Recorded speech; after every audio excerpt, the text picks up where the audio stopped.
எதிர்வரும் செப்டம்பர் மாதம் 21ஆம் தேதி இலங்கையில் நடைபெறவுள்ள ஜனாதிபதி தேர்தலில் தமிழ் பொது கட்டமைப்பின் பொது வேட்பாளராக முன்னாள் தமிழரசு கட்சியின் நாடாளுமன்ற உறுப்பினர் பாக்கியசெல்வம் அரியநேத்திரன் போட்டியிட உள்ளார் என நேற்று அறிவிக்கப்பட்டது.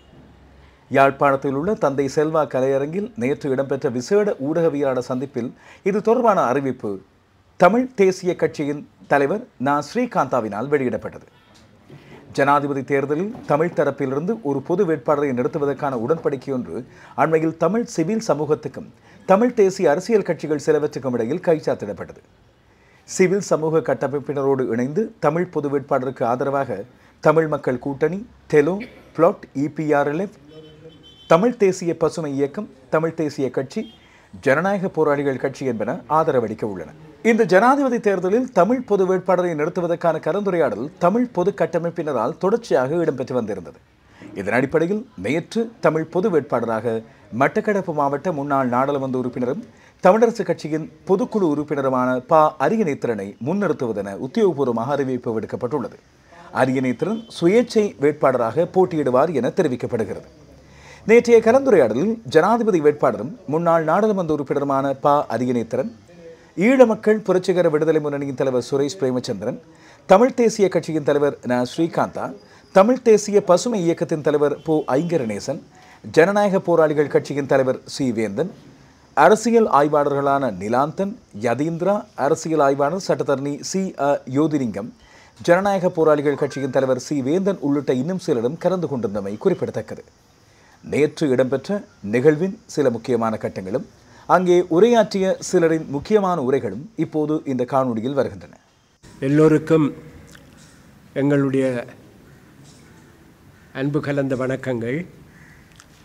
இன்றைய தினம் எங்களுடைய அழைப்பை ஏற்று இங்கே சமூகம் அளித்திருக்கின்ற ஊடகவியலாளர்கள் அனைவருக்கும் முதலிலே எங்களுடைய நன்றியை தெரிவித்துக் கொள்கின்றோம்.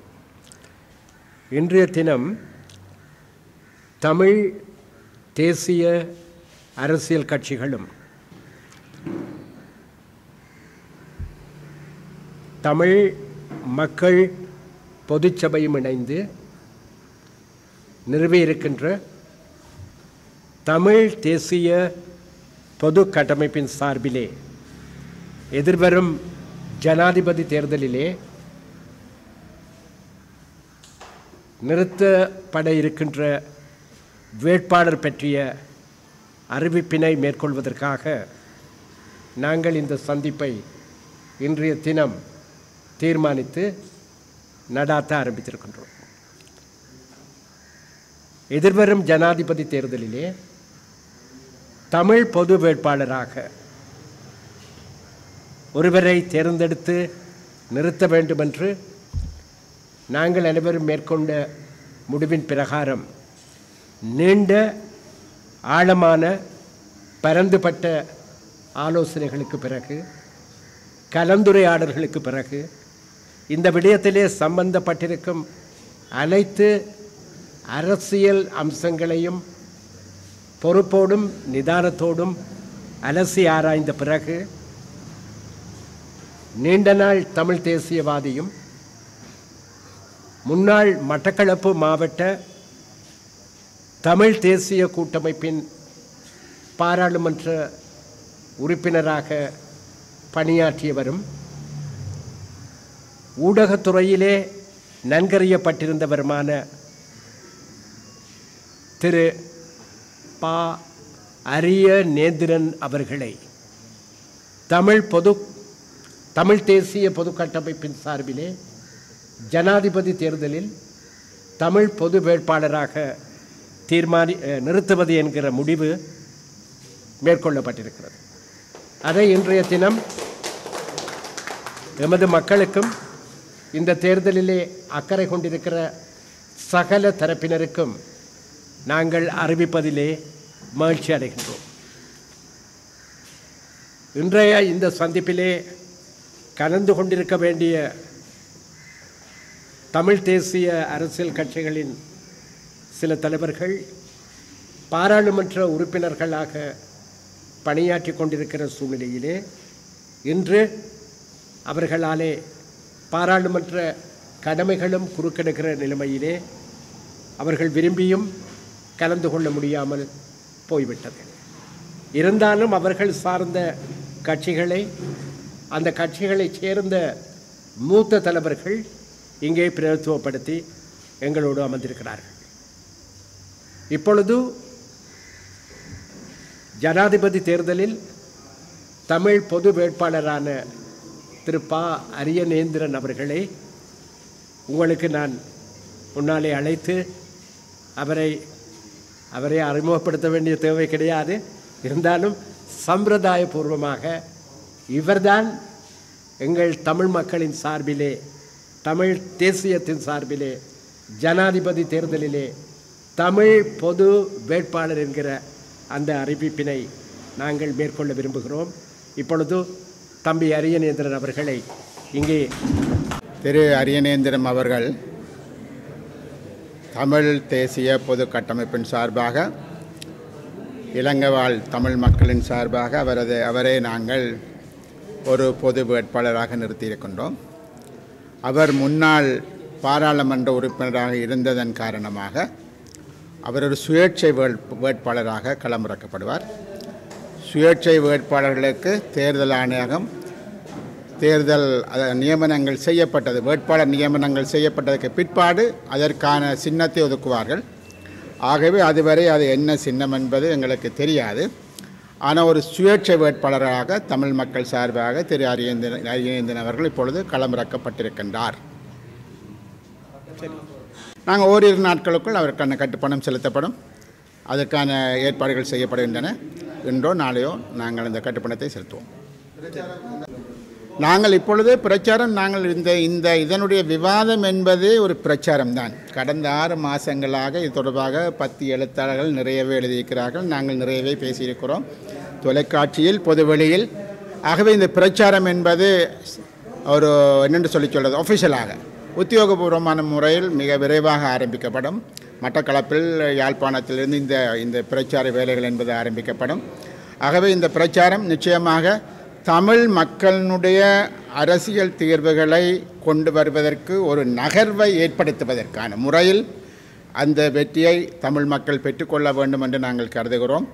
ஆகவே இது ஒரு மிக மிக முக்கியமான ஒரு காலகட்டத்தில் தமிழ் மக்களினுடைய அந்த அரசியல் உரிமைகளை பெற்றுக்கொள்ளக்கூடிய வகையிலான ஒரு விடயத்தை அது சர்வதேச வெளிக்கு கொண்டு செல்வதற்கு நிச்சயமாக இது மிக பெருமளவிலான உதவிகளை செய்யும். ஆகவே பத்திரிகையாளர்கள், ஊடகவியலாளர்கள், யூடியூப் விற்பனர்கள் அனைவரும் இதற்காக ஒத்துழைக்க வேண்டும் என்று நாங்கள் கேட்டுக்கொள்ள விரும்புகின்றோம். இலங்கை தமிழரசு கட்சி மீது பெரிய குற்றச்சாட்டுகள், குறைபாடுகளை முன்வைத்திருந்தார். அவர்கள் தமிழ் தேசிய பாதைக்கு எதிரானவர்கள் என்ற மாதிரியான ஒரு உருவப்படுத்தல் இருந்தது. அதிலிருந்து தான் நாங்கள் வெளியே வந்தோம். இப்போ அது உள்ளூராட்சி தேர்தல் நடைபெறுகின்ற பொழுது, ஜனாதிபதி தேர்தல் வருகின்ற பொழுது பொது வேட்பாளர் என்ற ஒரு எண்ணக்கருவை செயற்படுத்துகின்ற பொழுது மீண்டும் பொது வேட்பாளருக்காக பிரகரிக்கப்பட்ட 2 பேரும் தமிழரசு கட்சியினுடைய மத்திய குழு உறுப்பினர்கள். நாங்கள் இதற்கு தமிழரசு கட்சியை தங்கி இருக்க வேண்டிய ஒரு நிலை இல்லை. நாங்கள் இதற்கு முன்பாக நாங்கள் பல வேட்பாளர்கள் எங்களுக்கு ஏறத்தாழ நாங்கள் ஒரு 75-80 வேட்பாளர்கள் வடக்கு கிழக்கிலிருந்து நாங்கள் பரிசீலிக்க வேண்டி ஏற்பட்டது. இதனுடைய முக்கியமான விடயம், தமிழரசு கட்சியில் இருக்கக்கூடிய மிக பெரும்பான்மையோர் இதனை ஆதரித்தார்கள். திரு அரியநேந்திரன், திரு ஸ்ரீநேசன், மட்டக்களப்பு மாவட்டத்தில் இருக்கக்கூடிய முன்னாள் பாராளுமன்ற உறுப்பினர்கள், யாழ்ப்பாணத்தில் இருக்கக்கூடிய, வன்னியில் இருக்கக்கூடிய பல பாராளுமன்ற உறுப்பினர்கள், தமிழரசு கட்சியை சார்ந்த பாராளுமன்ற உறுப்பினர்கள், கீழ்மட்டங்களில் இருக்கக்கூடிய அடிப்படை தொண்டர்கள் அனைவருமே இதனை ஆதரித்திருந்தார்கள், ஒரு சிலரை தவிர. ஆகவே ஒரு கட்சி ரீதியாக அந்த கட்சிக்குள் ஏற்பட்ட குழப்பங்கள் காரணமாக அவர்கள் முடிவுக்கு வர முடியாத ஒரு சூழ்நிலை இருக்கிறதே தவிர, அவர்கள் இதற்கு மிகவும் ஆதரவான ஒரு நிலைப்பாட்டை மிக வெளிப்படையாக எடுத்திருக்கிறார்கள் என்பதுதான் யதார்த்தமான உண்மை. எம்மை பொறுத்தவரையில் நாங்கள் அனைவரையும் இணைத்து கொண்டு செல்ல விரும்புகின்றோம். இந்த விடயத்தில் ஏற்கனவே கூறியிருந்தார்கள், இது ஒரு மூடப்பட்ட ஒரு அமைப்பு அல்ல, இது மிக வெளிப்படையாக இருக்கிறது, யாரும் வந்து இணைந்து கொள்ளலாம் என்ற விடயம் இருக்கிறது. ஆகவே அந்த வகையில் சில சமயங்களில் தமிழரசு கட்சி அடுத்து வரும் வாரங்களில் கட்சியாக அவர்கள் சில தீர்மானங்களை எடுப்பதற்கு கூட சாத்தியப்பாடுகள் வரலாம். ஆகவே அந்த கட்சியிலிருந்து ஒருவர் இந்த இதில் போட்டியிடுவதற்கு முன் வந்திருக்கின்றார். அந்த தேவை தமிழ் மக்களுக்கு இருக்கின்றதுன்னு சொன்ன அடிப்படையில் நாங்கள் அவரை முன்னிறுத்தியிருக்கிறோம். அது ஒரு குறியீடாக அவர் முன்னிலைப்படுத்தப்பட்டிருக்கிறார் என்பதை அவர் மிக தெளிவாக குறிப்பிட்டிருக்கின்றார். இது நிலைப்பாடு என்பதை காட்டுது. அவர் இதுக்குள்ள வந்திருக்கிறது ஒரு தமிழ் பொது நிலைப்பாடு உருவாகி வருவதை கட்டியெழுப்பப்படுவதை காட்டுது. அவர் தமிழ் பொதுக்கட்டமைப்பின் வேட்பாளர் தான். சரி, நன்றி. தமிழ் தேசிய பொது கட்டமைப்பின் சார்பாக 2024 ஆண்டு வருகிற செப்டம்பர் மாதம் 21ஆம் தேதி நடக்க இருக்கின்ற இலங்கை ஜனாதிபதி தேர்தலில் தமிழ் மக்களினுடைய ஒரு பொது வேட்பாளராக கிழக்கு மாகாணம் மட்டக்களப்பை சார்ந்த முன்னாள் பாராளுமன்ற உறுப்பினர் திரு அரியநேந்திரம் அவர்களை நாங்கள் தமிழ் மக்களினுடைய பொது வேட்பாளராக இன்று நியமித்திருக்கின்றோம். இந்த பொது வேட்பாளர் என்று சொன்ன விடயம் கடந்த பல மாதங்களாக உள்நாட்டிலும் புலம்பெயர் தேசங்களிலும் இது பற்றிய பாரிய கருத்து பரிமாற்றங்கள் விவாதங்கள் பல நடைபெற்று ஒரு பொது வேட்பாளருடைய அவசியம் பற்றி நீண்ட கால ஆலோசனைகளுக்கு பிற்பாடு இந்த பொது வேட்பாளர் என்பவர் நிறுத்தப்பட்டிருக்கின்றார். 2009ஆம் ஆண்டு யுத்தம் முடிந்திருந்தது. ஆனால் யுத்தம் முடிந்து இன்று 15 வருஷங்கள் ஆகியிருக்கக்கூடிய சூழ்நிலையிலும் கூட எந்த ஒரு அரசாங்கமும் தமிழ் தேசிய இன பிரச்சினைக்கான தீர்வை முன்வைக்கவும் இல்லை. ஒரு ஆர்வத்துடன் அந்த பிரச்சனைகளை பேசி தீர்க்க முன்வரவும் இல்லை. யுத்தத்துக்கு பிற்பாடு தென்பகுதியில் இருந்து வந்த பல ஜனாதிபதி வேட்பாளர்களுக்கு நாங்கள் வாக்களித்திருக்கின்றோம். அதில் ஒரு சிலர் வென்றிருக்கிறார்கள், ஒரு சிலர் தோற்றிருக்கலாம். வென்றவர்களோ தோற்றவர்களோ தமிழ் மக்களினுடைய தேசிய இன பிரச்சனைக்கு தீர்வு காண வேண்டும், அதனை ஒரு முடிவுக்கு கொண்டு வர வேண்டும் என்ற எந்த அடிப்படை சிந்தனையும் அவர்களிடம் இருந்ததாக தெரியவில்லை.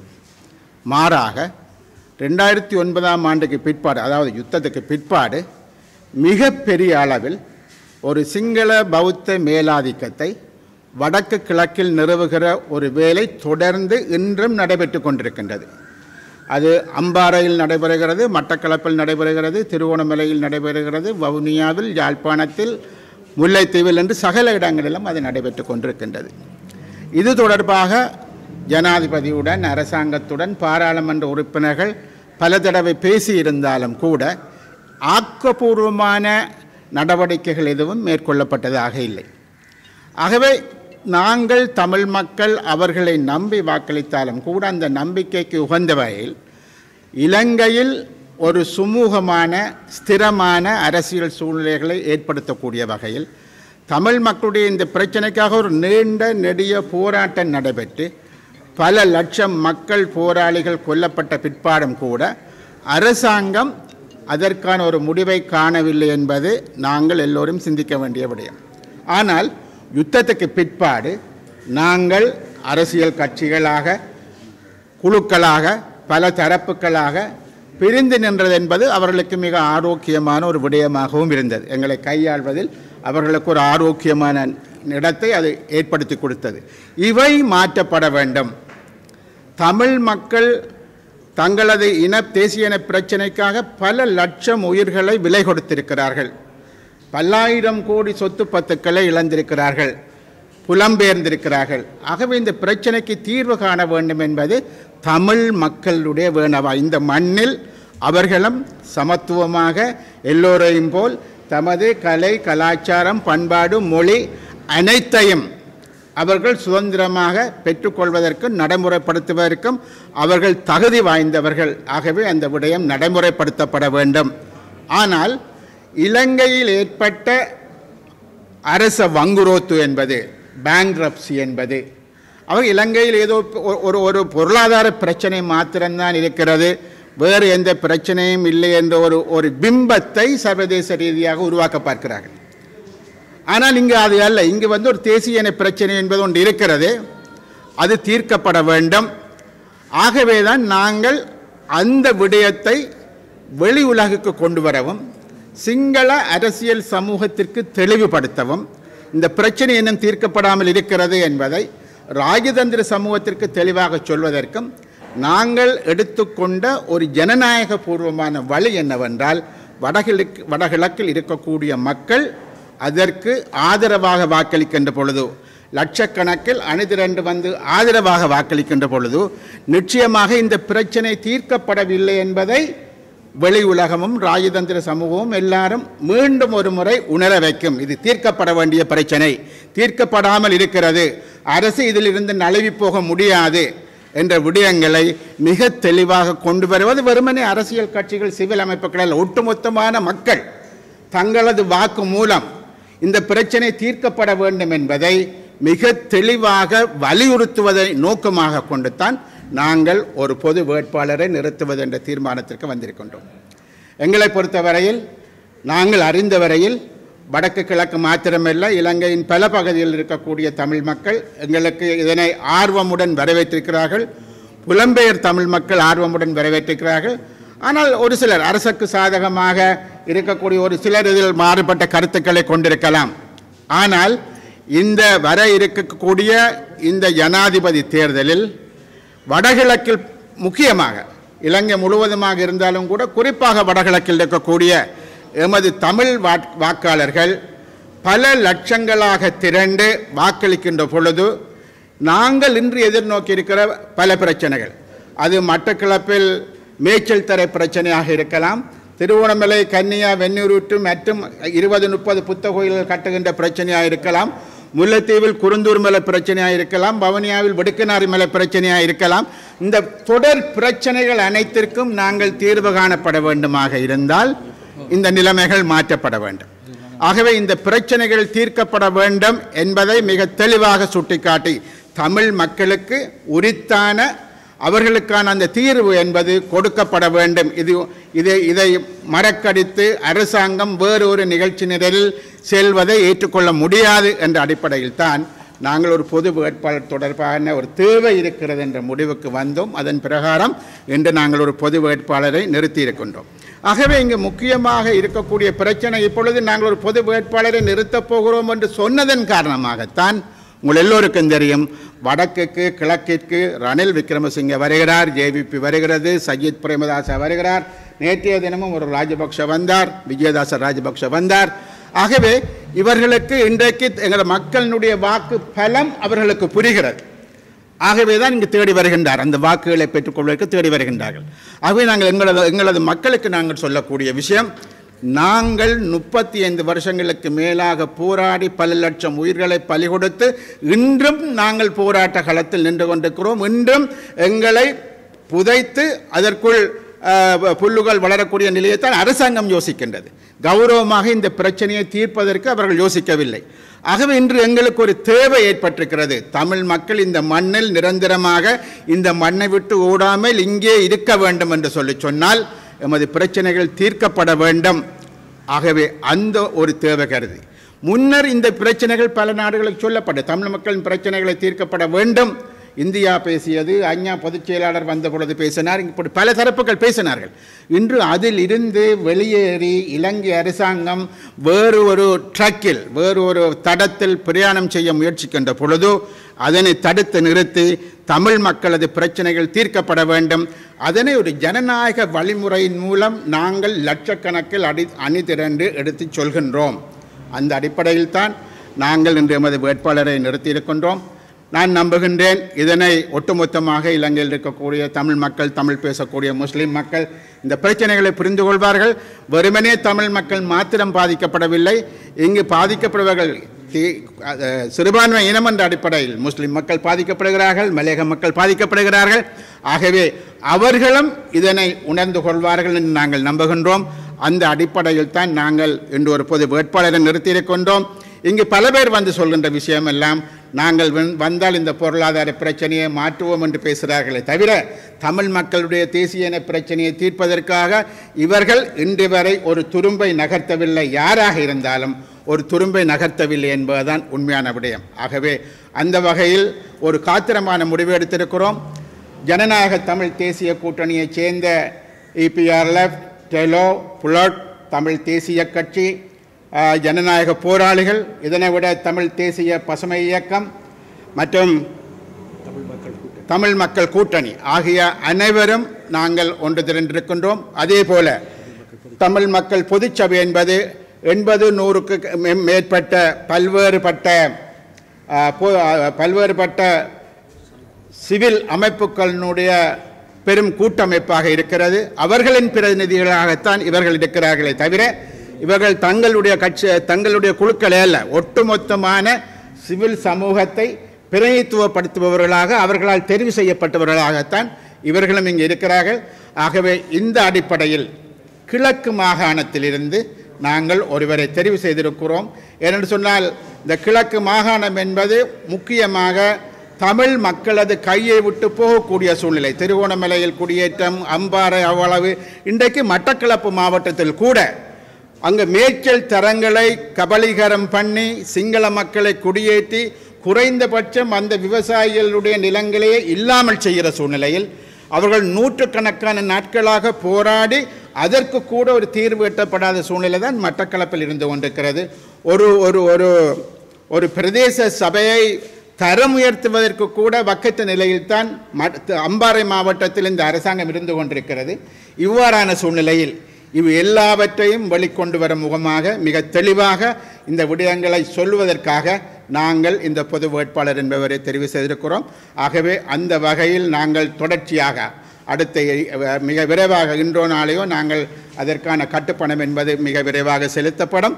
15ஆம் தேதி நாங்கள் அவரது வேட்பு மனு என்பது கொடுக்கப்படும். அது மாத்திரமல்ல, நாங்கள் வடக்கு கிழக்கில் இருக்கக்கூடிய அனைத்து மக்களும் இந்த விடயத்தை வெற்றிகரமாக முடிப்பதற்கு தமிழ் மக்கள் இந்த மண்ணில் தலை நிமிர்ந்து சுதந்திரமாக பாதுகாப்பாக தங்களது சொந்த பிரதேசத்தில் வாழக்கூடிய வகையில் அதற்கு முழு மக்களும் ஒத்துழைக்க வேண்டும் என்று கேட்டுக்கொள்ள விரும்புகின்றோம். நன்றி.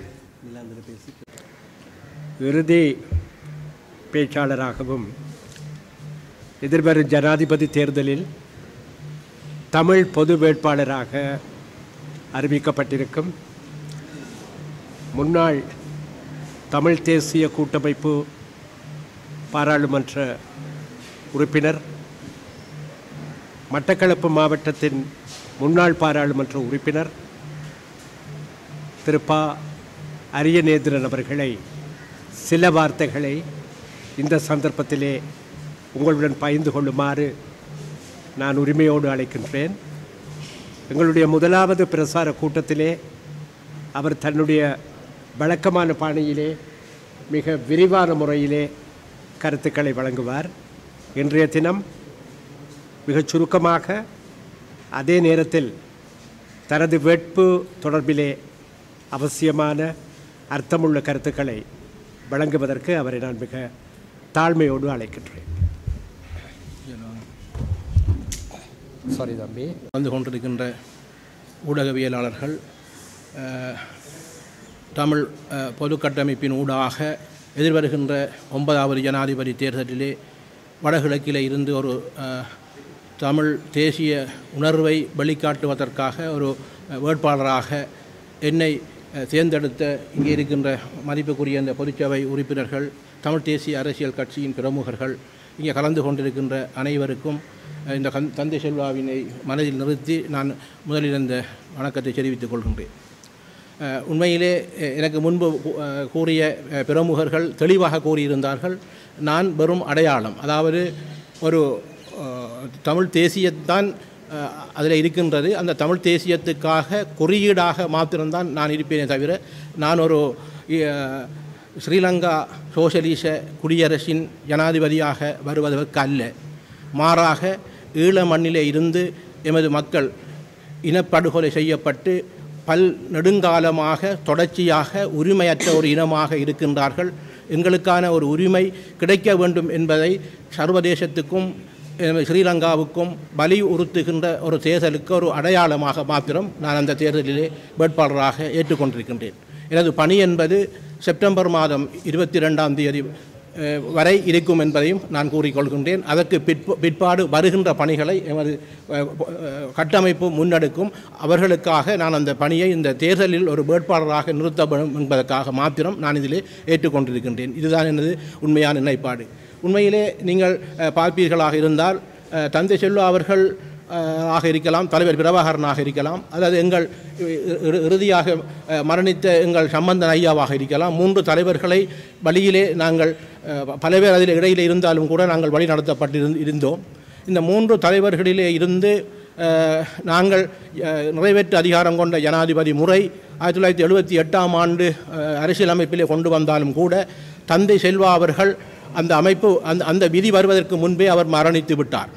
ஆனால் தந்தை செல்வா அவர்களின் போராட்டம் என்பது அகிம்சை ரீதியான போராட்டமாக மாறி அதிலே பல ஒப்பந்தங்கள் செய்யப்பட்டு பல ஏமாற்றங்களை கண்டதன் நிமித்தமாக 1976ஆம் ஆண்டு மே மாதம் 14ஆம் தேதி வட்டுக்கோட்டை தீர்மானம் நிறைவேற்றப்பட்டது.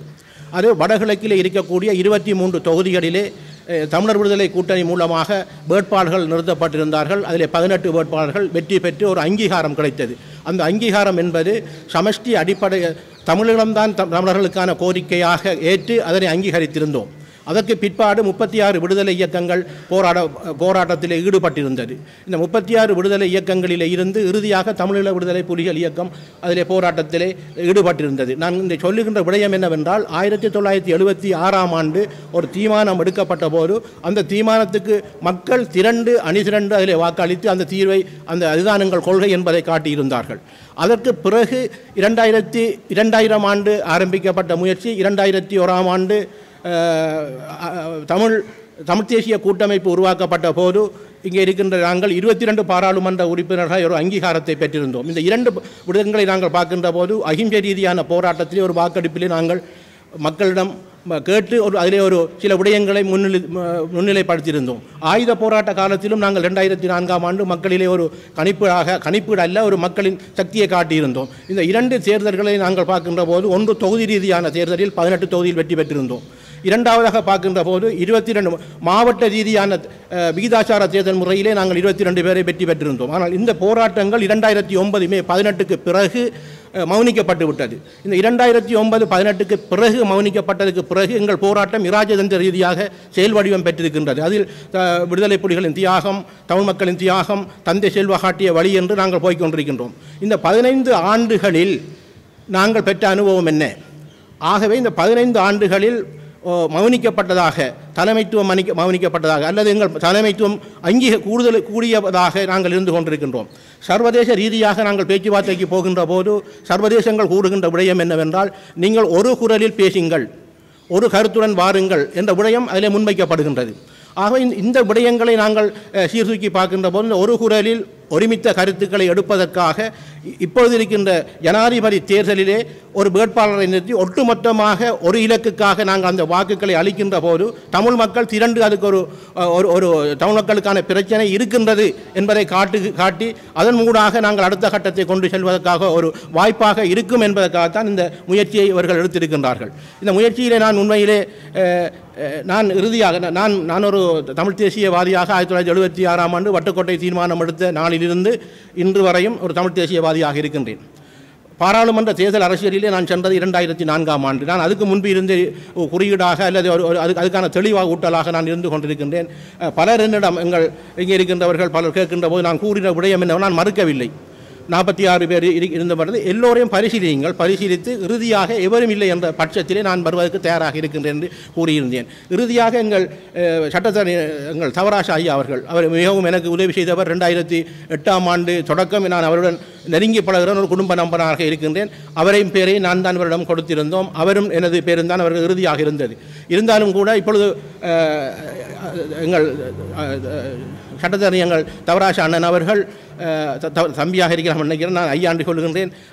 அவர்களும் எனவும் இருந்து இப்போ இறுதியாக என்ன அவர்கள் தெரிவு செய்திருக்கின்றார்கள். அவர் என்னிடம் கூறியிருந்தால் அறியாம் நீர் அல்லது நான் அல்லது நீர் இருவரில் ஒருவர் வந்தால் எங்களுக்கு அந்த ஆட்சேபனை இல்லை என்று அவர் ஏற்கனவே என்னிடம் பலமுறை கூறியிருந்தார். அதுபோன்று நானும் அவரிடம் கூறியிருந்தேன், நீங்கள் உங்களை என்னால் தெரிவு செய்வது நான் அல்ல, தெரிவு செய்ததற்கு பிறகு உங்களை தெரிவு செய்யப்பட்டால் பூரணமான உதவியை நான் செய்வேன் என்று கூறியிருந்தேன். அதுபோன்று அவரும் என்னிடம் கூறியிருந்தார். அந்த வகையிலே என்னை தெரிவு செய்யப்பட்டிருக்கின்றார்கள்.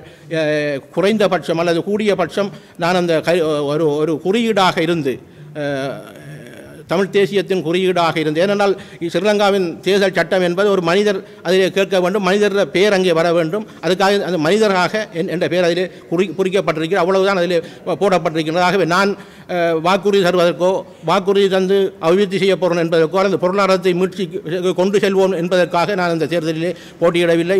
இப்பொழுது இருக்கின்ற தேர்தலை நாங்கள் பார்க்கின்ற போது இதில் 4 வேட்பாளர்கள் போட்டியிடுகின்றார்கள். 4 வேட்பாளர்களும் கடந்த ஜனாதிபதி தேர்தலிலே போட்டியிட்டு தோல்வி அடைந்தவர்கள் 3 பேர் இருக்கின்றார்கள். இப்பொழுது நாமல் ராஜபக்சே, நான் பிரதான வேட்பாளரை மாத்திரம் சொல்லுகின்றேன். இந்த 4 வேட்பாளர்களிலே நாங்கள் பார்க்கின்ற போது இப்பொழுது இருக்கின்ற ஜனாதிபதி அவரை கூறுகின்றார், 2004ஆம் ஆண்டு விடுதலை புலிகளை பிரித்ததற்கு மூல காரணமாக இருந்தவர் நான் என்று கூறுகின்றார். அதை அங்கீகரித்து கருணா என்கின்றவர் அங்கு பேசுகின்றார், மஹிந்த ராஜபக்சே அவர்கள் என்னை பிரிக்கவில்லை, இவர்தான் என்னை பிரித்தார் என்று புகழாரம் கூறுகின்றார்.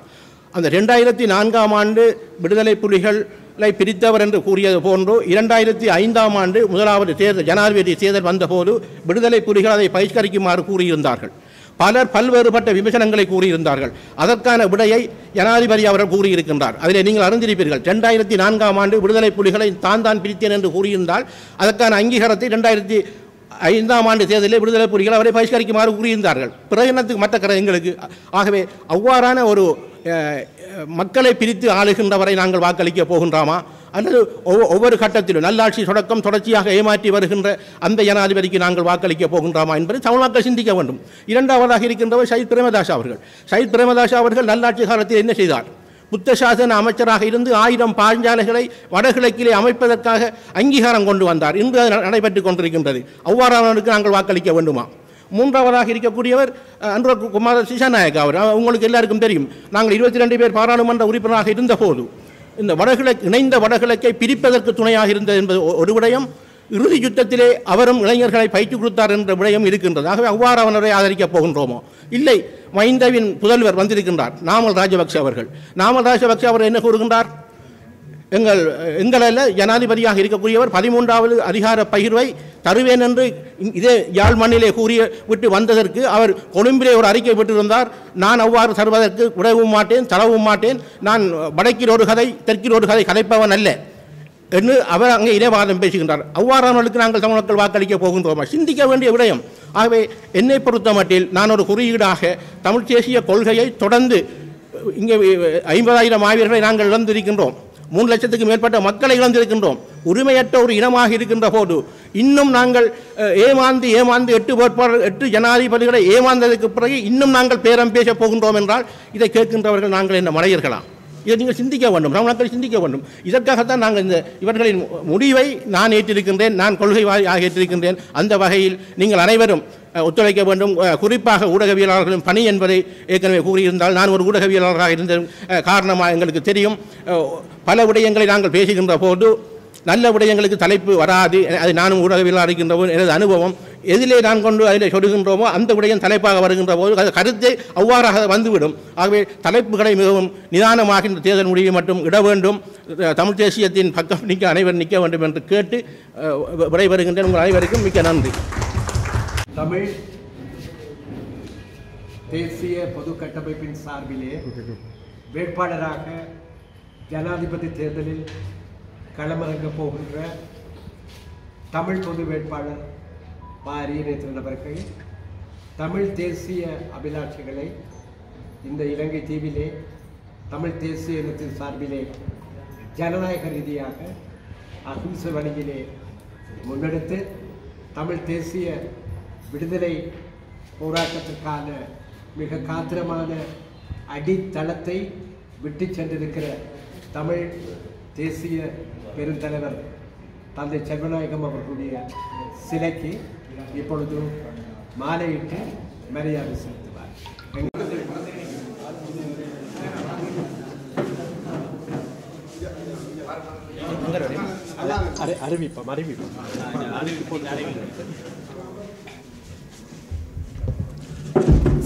இப்பொழுது தமிழ் தேசிய பொது கட்டமைப்பின் சார்பிலே வேட்பாளராக ஜனாதிபதி தேர்தலில் களமிறங்கப் போகின்ற தமிழ் பொது வேட்பாளர் ப. அரியநேத்திரன் அவர்கள் தமிழ் தேசிய அபிலாஷைகளை இந்த இலங்கை தீவிலே தமிழ் தேசிய இனத்தின் சார்பிலே ஜனநாயக ரீதியாக அகிம்சை வழியிலே முன்னெடுத்து தமிழ் தேசிய விடுதலை போராட்டத்திற்கான மிக காத்திரமான அடித்தளத்தை விட்டு சென்றிருக்கிற தமிழ் தேசிய பெருந்தலைவர் தந்தை செல்வநாயகம் அவர்களுடைய சிலைக்கு இப்பொழுது மாலையிட்டு மரியாதை செலுத்துவார் எங்கள் எல்லோருடைய சார்பிலும்.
நான் வந்து படம் காட்டி அதை செய்யறதில்லை.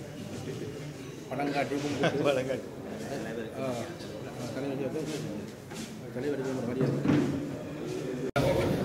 நான் வந்து படம் காட்டி அதை படம் காட்டி ஓகே.